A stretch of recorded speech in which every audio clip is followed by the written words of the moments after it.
Okay, yeah, so you're taking that weight matrix, you're multiplying each element by itself, just squaring it there, and then we multiply 0.5, times that regularization. And this reg, what is that reg value there? Go back and track that through.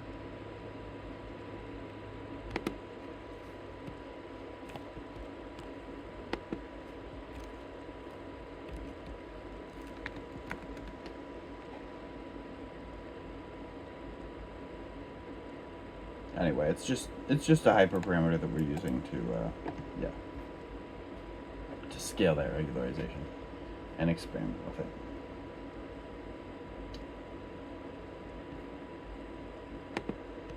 Okay, cool.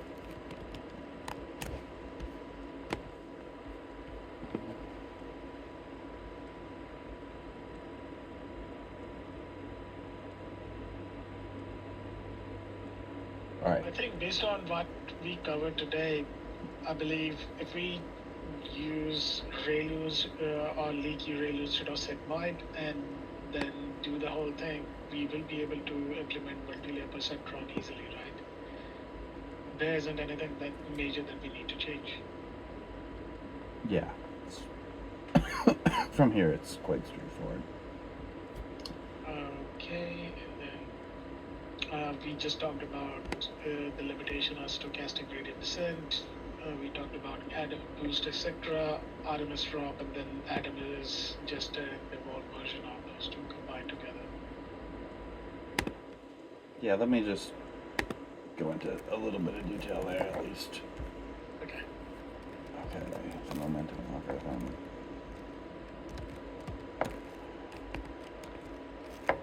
It's already okay.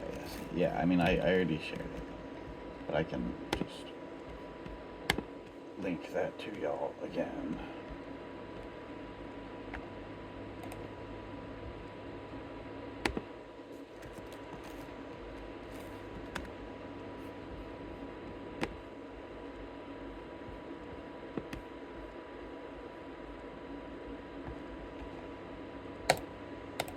Alright, so we went over gradient descent today.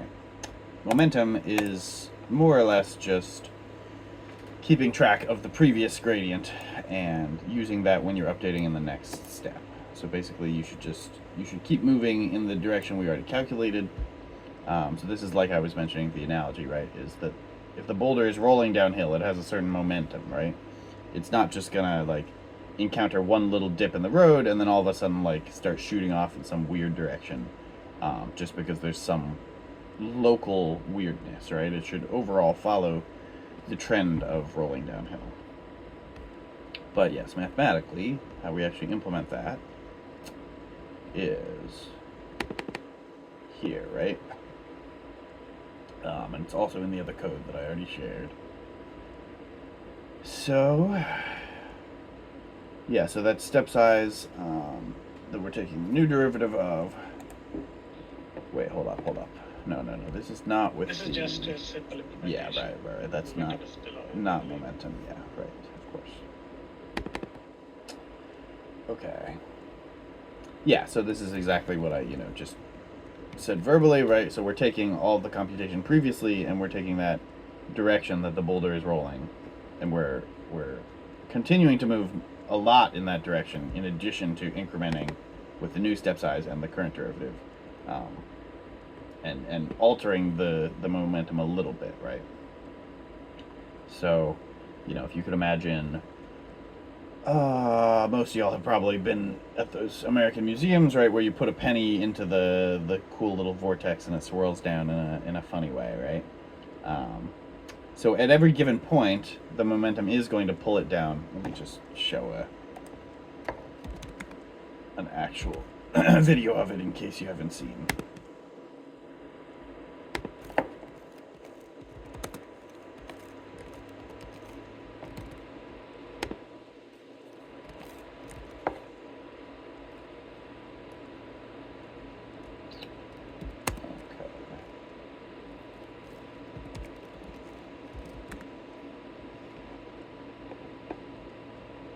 Yeah, one of these.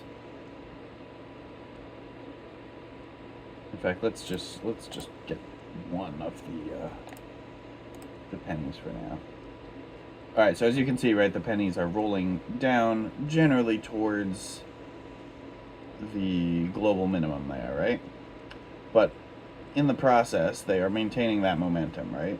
So because they have this other component at their velocity, which is, you know, going perpendicular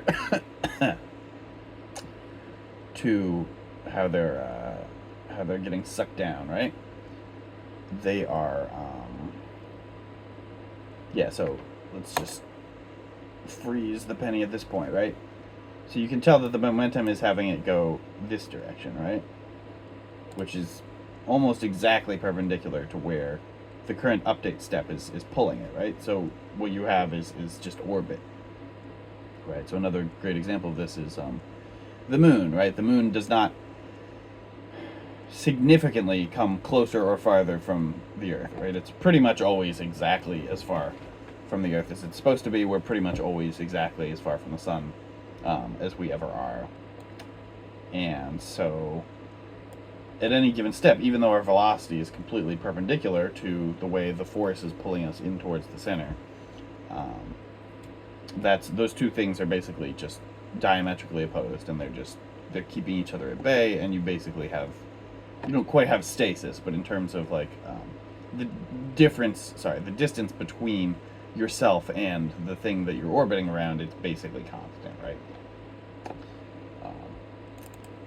And thank goodness, because as cold as it is, I would not want to be living on the sun right now. Okay.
Alrighty, we're waiting for the new, Storm is here, yeah. I have a different meeting in 30 minutes here, but I'll get through as much as we can from the plan. Excuse me, gosh.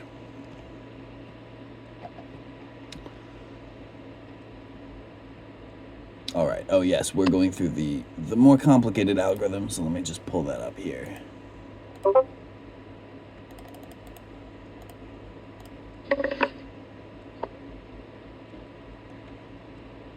As well as pasting the. All right. Cool.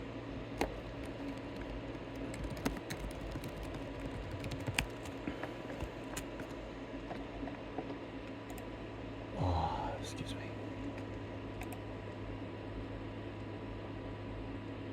So before the next week, I will try to implement the momentum-based algorithms, especially RMS prop and Adam, and then both L1 and L2 regularization. My current implementation has normal gradient descent. I will also try stochastic gradient descent. And then I came across a couple of libraries very similar to NumPy and Pandas, but they can directly tap into your GPU and use it for calculations. So I was thinking about maybe move my code to GPU and see how different it is, because given, let me share it here really quickly. Right now, for 1000 iterations of gradient descent, it is taking 11 to 15 minutes. Okay. So I was thinking maybe I can improve upon it a bit.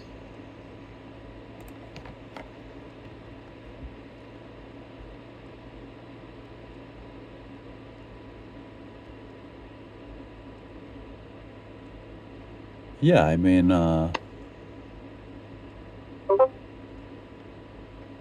it seems pretty standard to me. That was about how long it took back in the day when I did this the first time. I can barely hear you. Okay.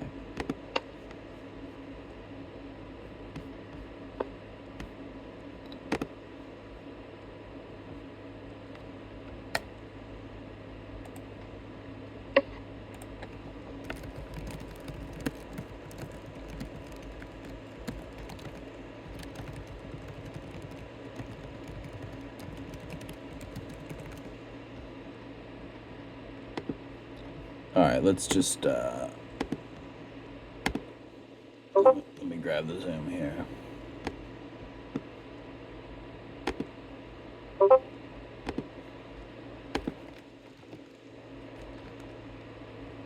Oh, but it's not going to let me... Well, I'll just try it. I don't think it's going to let me refresh this.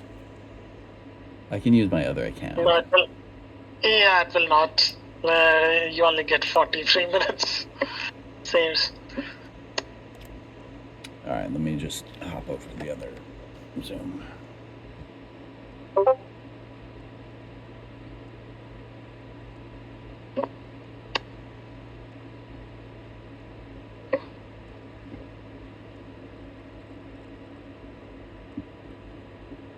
Shall we try Google Meet? Hold on a second.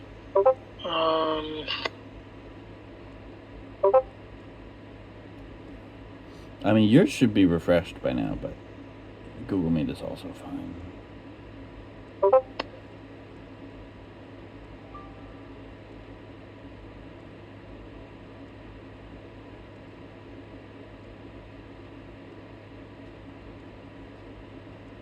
Whatever works better, honestly.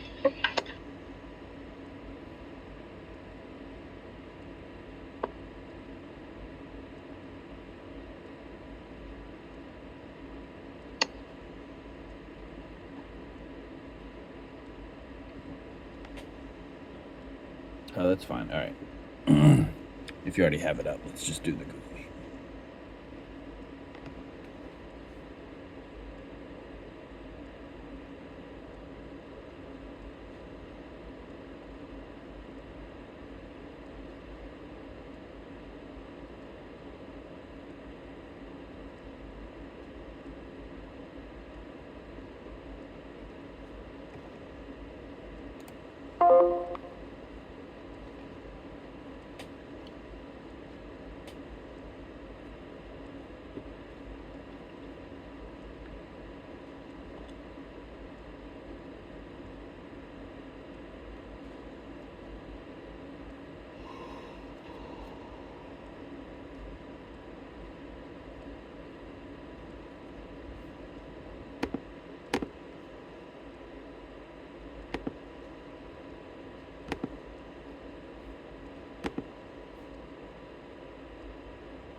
Alright, cool. Hopefully, we'll not be thrown out in 40 minutes. I mean, I have to go at that point, so. Yeah, no worries. Just conclude what you were discussing. All right.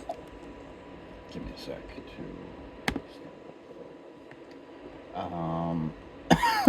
Excuse me.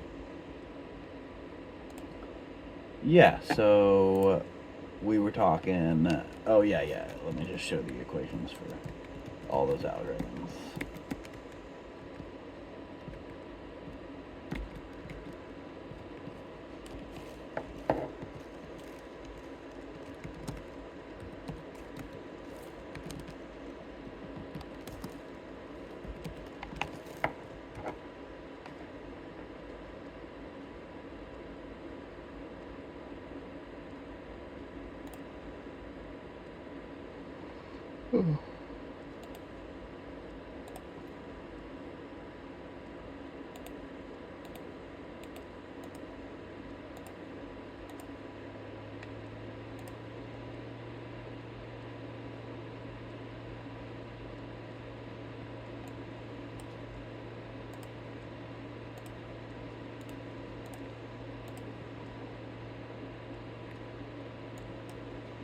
Alright, cool.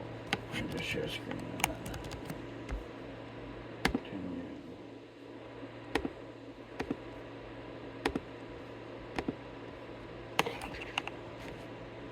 Alright, so this here is eta delta. Okay.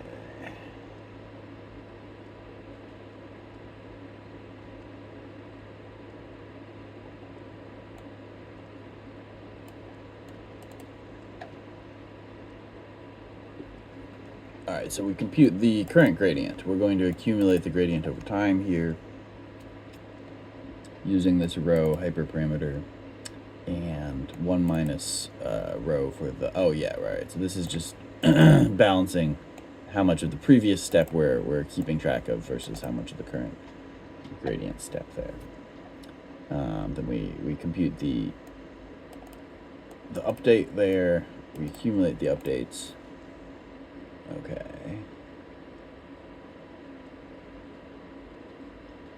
This looks almost... So this is more like 80-20, 60-40, like the previous gradient, then use the combination to do the adjustments.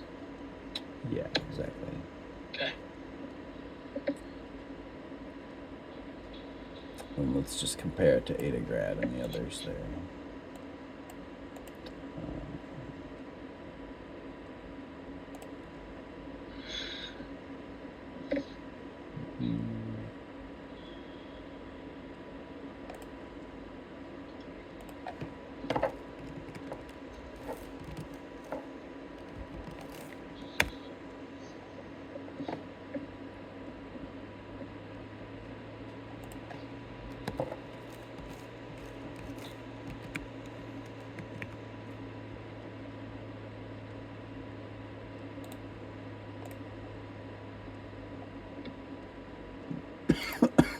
It's too recent to be the original paper.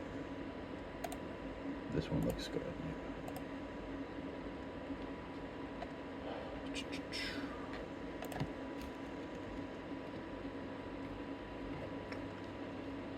Alright, math. Let's do... The actual result should be fairly straightforward.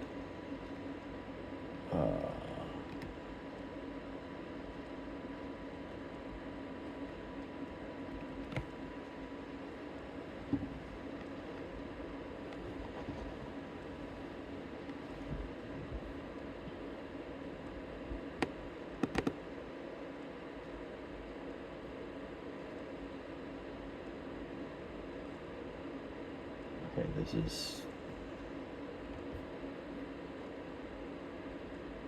less clear than...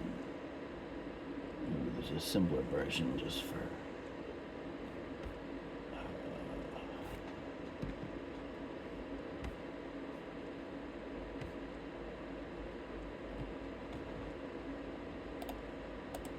Yeah, code always makes it...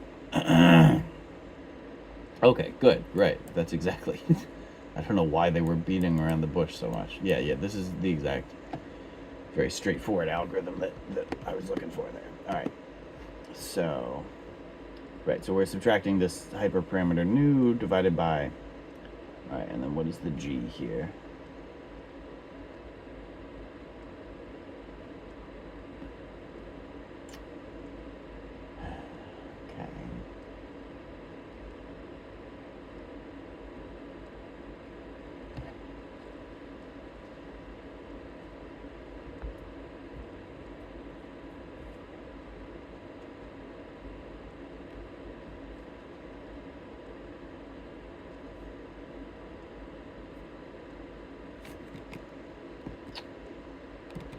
Okay. You're looking for capital G or small g?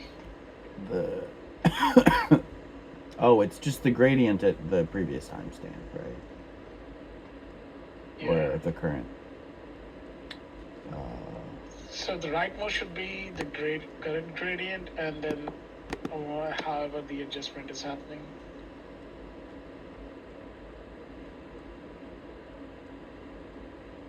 Oh, this is the accumulation. Right. So as it mentions here, the squared gradients are going to be in the denominator there. Yeah. Okay. And here, for some reason, it's saying that it's a weakness, but it's not a weakness. It's a feature, not a bug, because you want it to converge on a local minimum, right? And so you want that learning rate to decrease at each step. Mm-hmm. All right, cool. And Shashank also suggested, let me go through the plan. We have it. Let me look in the Discord.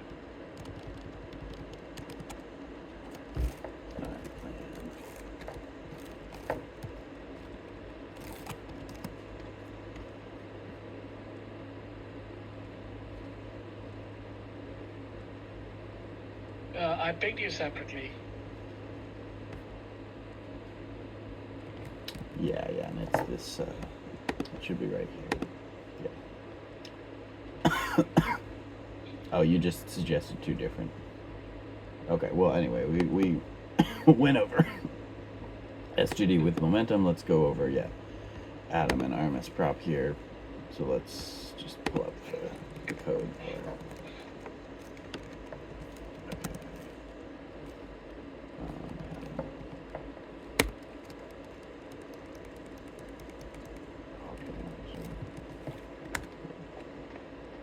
Oh, in fact, we could just, we could look at the actual code that we use in production here.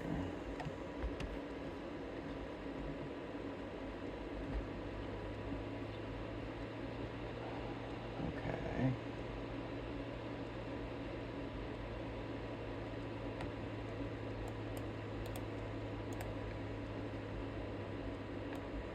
Yeah, so what are each of these parameters here? Alright, learning rate, it seems straightforward. Weight decay.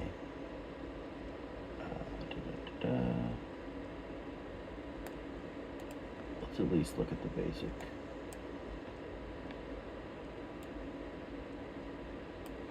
Oh, this is the basic version of it. Okay. Oh, good, but at least there's some straightforward comments. Okay, so we increment t there. We're going to take the new gradients in g sub t, and then we're going to update both the first moment and the second moment, right? So you have velocity and acceleration, and then we compute the bias corrected first moment estimate. Okay, why do we have to do the bias minus the betas? Oh, it's just saying the decay rates there. Okay. That seems straightforward enough. Yeah, so basically this is just keeping track of not just the first derivative, right? Not just the velocity from the previous step, the previous update step, but you also have to keep track of the acceleration in this situation. And this, as you can see in the where's right. As you can see in this pretty little 2D animation here. In this situation, Adam is not listed. Okay, well, never mind. I guess adaptive momentum is not in that particular one. Well, you can just imagine that it does decently well. I will try it out myself. So right now, my code is taking like 14 to 16 minutes for 1,000 iterations. I'm training analyst. I'm using the entire data set, and I am taking 2 hidden layers, one with 1,000 and the other one with 500 neurons. The testing accuracy is 94%, so can't complain about that really for the vanilla implementation. But yeah, I do want to try to make it converge faster. Yeah, I mean, the easiest thing to do is just bump up the learning rate, right, Shashank? So if you want it to converge faster, it's just one hyperparameter. Yeah. Yeah. But yeah, the optimizers are. Go ahead, sorry. And then once that is done, then I will try my algorithm on Cypher as well, and then I'll move to convolution neural networks. Okay. Yeah, I mean, it's. I feel like you're doing all the necessary learning there, but follow your heart with respect to data sets. You're going to have to just change the dimensions, but it'll be pretty straightforward. Yeah. Cool. Thanks so much. Alrighty. I will share my implementation with everyone. Feel free to look at it. And if you have any comments or feedback, happy to incorporate it. Alright. Sounds good. Thanks, everyone. I will see y'all on. Nate, if you want to chat about your meta interview, like, not sure like how much I'll be able to help, but for you, you need to focus more on the systems design part. Yeah, I definitely need to practice both that and then also just speeding up my leak code as much as possible this week, because they're going to ask 2 questions in a 40-minute slot there and expect me to get both. Yeah, and then probably ask the recruiter to schedule the interviews like on a maybe take additional 4 to 5 days just for prep. The HR should be able to help you out. Okay. All right, sounds good, everyone. I'm gonna take a little bathroom break before my next meeting here, but thanks for showing up. And obviously, the more you implement yourself, like Shashank did this week, the more you will learn, regardless of It's one thing to just sit there passively and listen while I'm talking, and that's good. It's a good first step, but yeah, actually implementing it and being more active in the process is also very helpful. So, all right, I will. For this week, I'm not gonna lecture in the middle of the week just to prepare a little bit better, but I'll see y'all next Saturday at least. Yeah, sure. All right. See you, everyone. Have a good one. Happy New Bye. Year. Yeah.